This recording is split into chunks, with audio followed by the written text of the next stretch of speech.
I want to, inshallah ta'ala, give you this breakdown, because it's a very powerful breakdown, inshallah ta'ala, in this regard. So you're going to have to take notes for this one, all right?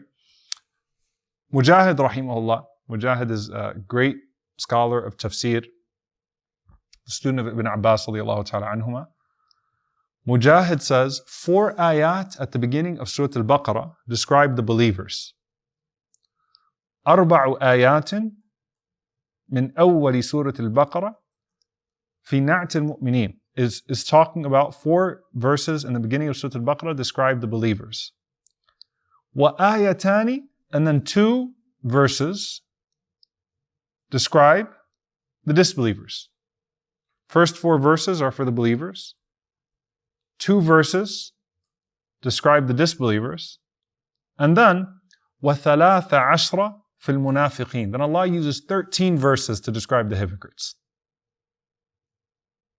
Alright? 4 verses for the believers, 2 verses for the disbelievers, and then 13 verses that come in Surah Al-Baqarah to talk about the hypocrites. There's a lot to unpack there, which inshallah ta'ala we will. Okay? He said the 4 ayat in the beginning about the believers, he says, فَهَذِهِ الْآيَاتُ الْأَرْبَعَةِ عَامَةٌ فِي كُلِّ مُؤْمِنٍ. He said that these 4 verses that Allah describes the believers with, it doesn't matter what generation you're from. It doesn't matter what point of the revelation this was. It doesn't matter male or female. These 4 verses in Surah Al-Baqarah, do you feel excluded by them at all in any way? You can't. These 4 verses describe every believer. So he says, اتصف بها من عربي وعجمي وكتابي من إنسي وجني.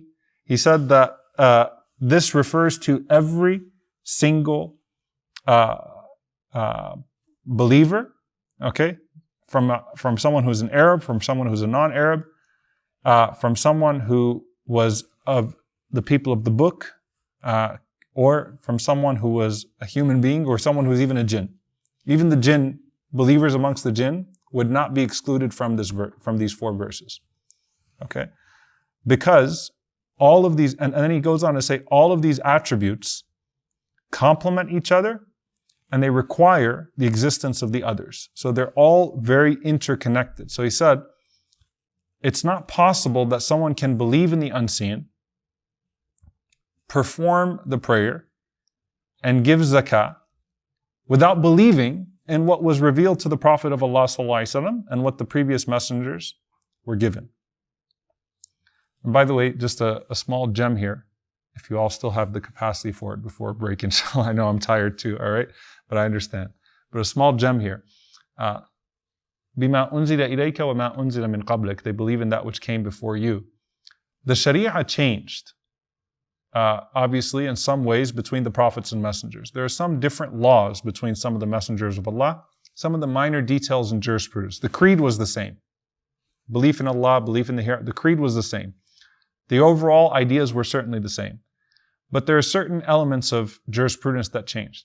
However, 2 things that are constant in everyone: prayer and charity.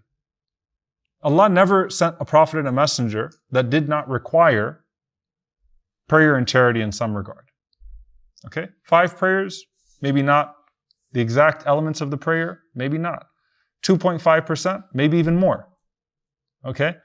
But every single nation that Allah sent a prophet to, and every prophet called them to belief in the unseen, required these 2 things from them. So some of the scholars said, أُنزِلَ إِلَيْكَ وَمَا أُنزِلَ مِن قَبْلِكَ. This is not foreign to anyone that claims to believe in God. So if you're a Jewish person in Medina, or you're a Christian person in Yemen, and you're hearing this, the idea of prayer and charity is not foreign to what came to you as well. This was a core part of the mission, the practice that came to you as well. So he says, these 4 things, there's no way you can do one of them without having the other. So if you don't believe in the Prophet ﷺ, or you don't believe in the Quran, why would you pray, fast, or give charity, and believe in the unseen? And he said, the same thing is true when it comes to the hereafter. Why would you do all this if you didn't believe that you didn't believe in resurrection? Why would you exert yourself if you did not believe that there was going to be a realm of accountability, a realm of dispensation and compensation. Why would you do all this? So, essentially what the scholars say here is that, out of all of the belief part is very similar. The practice part makes perfect sense. The degree to which you're going to increase that practice, though, is always going to be transformed by a sense of urgency in the hereafter. وَبِالْآخِرَةِ هُمْ يُوقِنُونَ. They have full certainty, no doubt that they're going to be resurrected. They don't doubt the idea of paradise and hellfire. They know Allah will question them. So their ethics, their bad practices in business, dishonesty or honesty, their salah, of course, beyond all of that. They know that questioning is imminent. They believe that questioning is imminent. They are not, they don't feel like it's a distant thought to them. So, Akhira, the idea of resurrection, increases the urgency, the diligence, the quantity, and the quality of all of those acts. Why would you spend more in sadaqah? What are all of the exhortations that come from the Quran and the Sunnah that spend this much and Allah Azza wa Jal will give you so much more? Pray as if it is your last prayer. Okay?